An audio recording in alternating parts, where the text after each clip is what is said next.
pagtulong natin ay nasa pangalan ng Panginoon. Siya ang lumikha ng langit at lupa. Ating ipahayag ang ating mga kasalanan sa Diyos. Ang ating Diyos ay Diyos na mahabagin at mapagpatawad.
Mapalad ang tao na pinatawad na iyong kasalanan at nalimot na rin ang kanyang nagawang mga pagsalangsang. Mapalad ang taong sa harap ng Panginoon ay di na pinararatangan ng kasalanan, dahilan sa siya ay hindi nanlilinlang. Noong hindi ko pa na ipahahayag yaring kasalanan, sa buong maghapon ako'y nananangis sa matinding lumbay. Sa araw at gabi, bigat ng kamay mo ang nararamdaman, ano pa't wala nang nalalabi akong lakas sa katawan. Hamog ang kaparis na dagling na tuyo sa sikat ng araw. Ako ay lumapit sa iyong harapan at salay inamin ang aking nagawang mga pagsalangsang, di ko inilihim. Pinagpasyahan kong ang lahat ng ito sa iyo'y idaing, at aking natamo ang iyong patawad sa sala kong angkin.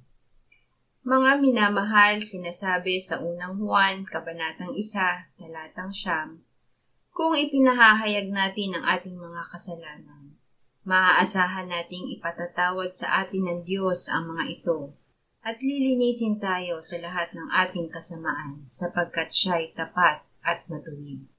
Salamat sa iyo, O Diyos. Pinatunayan mo ang iyong pag-ibig sa amin nang si Kristo ay namatay para sa amin noong kami mga makasalanan pa. Ngayon ay buksan mo ang aming mga labi at kami ay magpupuri sa iyo.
Isayas 6:1-3. Noong taong namatay si Haring Uzzias, ay nakita ko ang Panginoon na nakaupo sa isang tronong matayog at mataas, at napuno ang templo ng laylayan ng kanyang damit.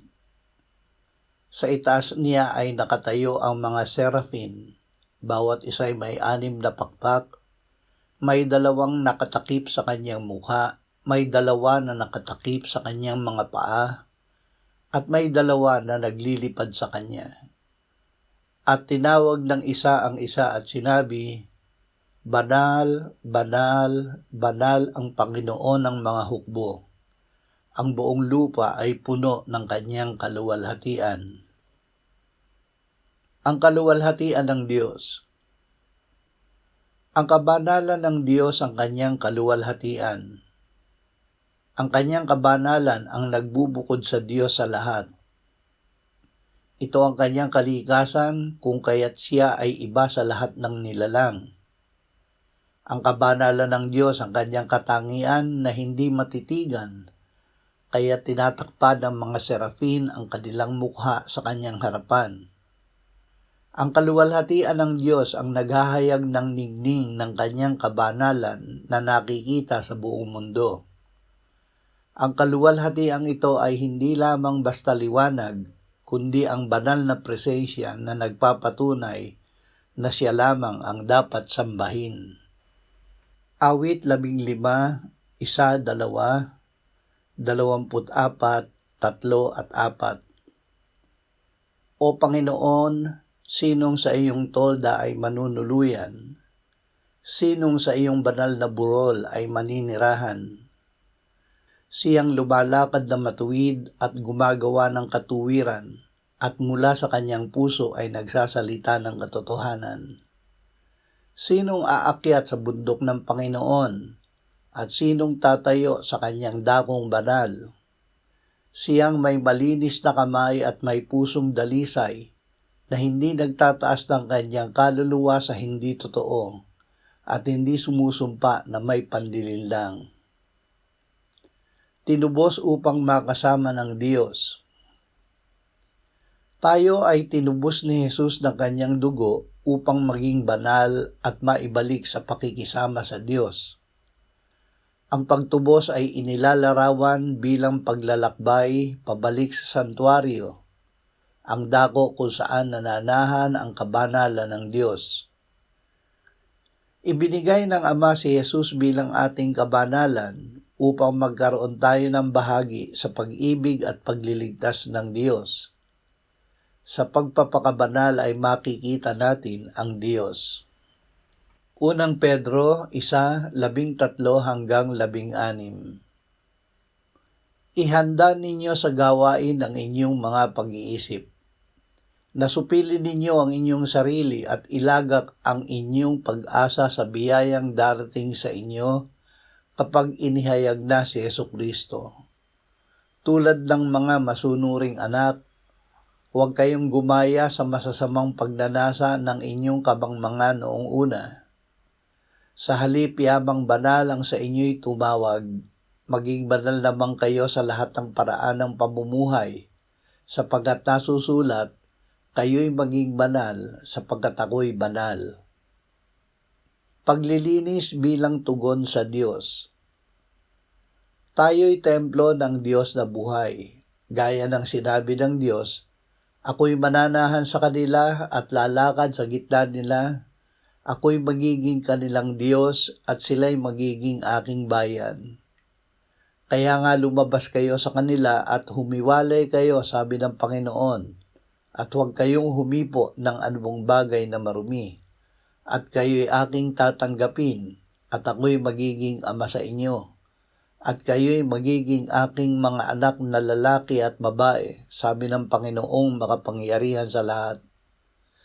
Yamang taglay natin ang mga pangakong ito, linisin natin ang ating mga sarili mula sa bawat karumihan ng laman at espiritu, na ginagawang sakdal ang kabanalan sa pagkatakot sa Diyos. Juan 14, 20, 21 at 23. Sa araw na iyon ay malalaman ninyong ako'y nasa aking Ama at kayo'y nasa akin at ako'y nasa inyo. Siyang mayroon ang aking mga utos at tinutupad ang mga iyon ay siyang nagmamahal sa akin at ang nagmamahal sa akin ay mamahalin ng aking Ama at siya'y mamahalin ko at ihahayag ko ang aking sarili sa kanya. Kung ang isang tao ay nagmamahal sa akin, ay kanyang tutuparin ang aking salita at siya'y mamahalin ng aking Ama at kami lalapit sa kanya at kami gagawa ng tahanan kasama siya. Ang pinagmumulan ng kabanalan. Ang kabanalan ay ang lubos na pag-aalis ng ating kasalanan upang tayo ay panahanan ng Diyos. Si Jesus ay banal dahil siya ay nasa Ama. Tayo ay banal dahil tayo ay nasa kay Jesus at siya ay nasa atin. Ang buhay ni Kristo ay nananahan at dumadaloy sa atin, kaya't makapamumunga tayo ng kanyang bunga. Sa ating pagtanggap ng salita ni Kristo at pagtupad nito, ang Ama at si Kristo ay nananahan sa atin sa pamamagitan ng Espiritu Santo. Tayo ay banal dahil ang Diyos na banal ay nasa atin. Ang kabanalan at kaluwalhatian ng Diyos. Ang kabanalan ng Diyos ang kanyang pinakamataas na kaluwalhatian. Sa kanyang kabanalan, ang kanyang katuwiran at pag-ibig ay nagkakaisa. Ang kanyang kabanalan ang naglalagablab na apoy ng kanyang sigasig laban sa lahat ng kasalanan. At dahil sa kanyang pag-ibig ay nagpapalaya sa atin sa kasalanan. Tayo ay tinubos ni Kristo upang maibalik sa pakikisama sa Diyos. Dahil kay Kristo, tayo ay nasa Diyos at kasama ng Diyos. Si Kristo ang ibinigay sa atin na kabanalan ng Diyos na nananahan sa atin, kaya tayo ay naging banal at patuloy niyang pinababanal.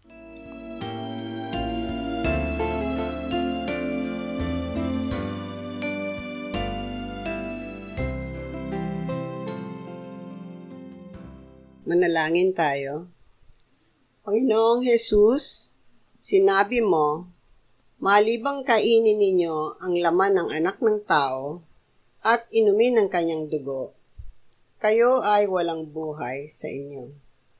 Ang sino mang kumakain ng aking laman at umiinom ng aking dugo ay may buhay na walang hanggan, at akin siyang muling bubuhayin sa huling araw. Sapagkat ang aking laman ay tunay na pagkain at ang aking dugo ay tunay na inumin. Siya na kumakain ng aking laman at umiinom ng aking dugo ay nananahan sa akin at ako sa kanya. Kung paanong buhay ang Ama na nagsugo sa akin at ako ay nabubuhay sa pamamagitan ng Ama, gayon din siya na kumakain sa akin, siya man ay mabubuhay sa pamamagitan ko. Panginoong Jesus, aming tagapagligtas, tinatanggap ka namin sa oras na ito bilang aming tinapay ng buhay. Tinatanggap namin ang iyong katawan na ipinako sa krus na matay inilibing, binuhay na muli at iniakyat ng Ama sa kanyang kanan sa langit bilang aming tunay na pagkain. Tinatanggap namin ang iyong dugo na nabuhos sa ikapagpapatawad ng aming kasalanan bilang aming tunay na inumin. Manahan ka at mabuhay ka sa amin upang kami ay mamuhay sa pamamagitan mo kung paanong ikaw ay namuhay sa pamamagitan ng Ama. Salamat Ama, salamat dahil kay Kristo. Kami ngayon ay nakapamumuhay kasama mo kaisa ng Espiritu Santo. Sa iyo ang lahat ng kaluwalhatian ngayon at magpakailanman. Amen.